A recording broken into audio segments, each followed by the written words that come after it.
And why did the sight of Louis Kissel's globe give John such a shock? A memory. Slouching behind his desk at the back of Miss Diffie's fifth grade classroom, hot, under-oxygenated, cartilaginous, the stifling afternoon heat, the hazy October sunlight, and the drone of Miss Diffie's voice have combined to form the anesthesia of the deadly poppies, which dropped Dorothy like a shot buffalo in Oz. A surf beats against his eardrums. Words drift from Miss Diffie's mouth like dandelion cotton. His eyes survey the innards of his head.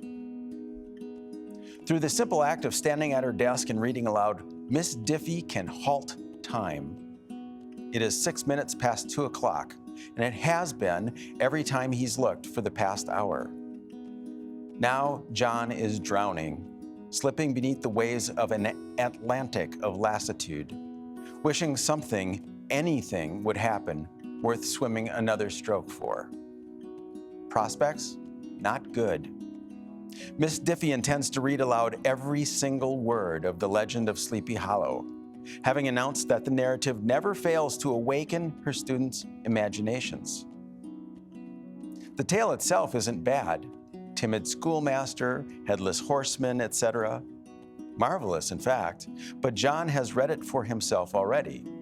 And whatever gift Miss Diffie once had for the oral interpretation of fiction fled her body eons ago, along with the color in her hair and the pigment in her skin. Only a miracle can save him now. It is too much to hope for, yet one occurs. Kenny Flanagan, in his front row desk, sits up ramrod straight and clamps one hand over his mouth. The other hand rockets into the air. Miss Diffie reads on. A spasm passes through Kenny Flanagan's body. He pulses his splayed fingers 4 or 5 times.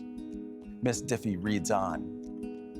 Finally, Kenny stands and removes his hand from his mouth just long enough to announce that very soon now he expects to throw up. This is not because Kenny Flanagan's imagination has awakened. Kenny Flanagan's imagination has been hibernating in a small cave in a riverbank near the bottom of his spinal cord, munching scraps and bones of memory, and it will remain in hibernation for as long as John Sawtelle knows Kenny.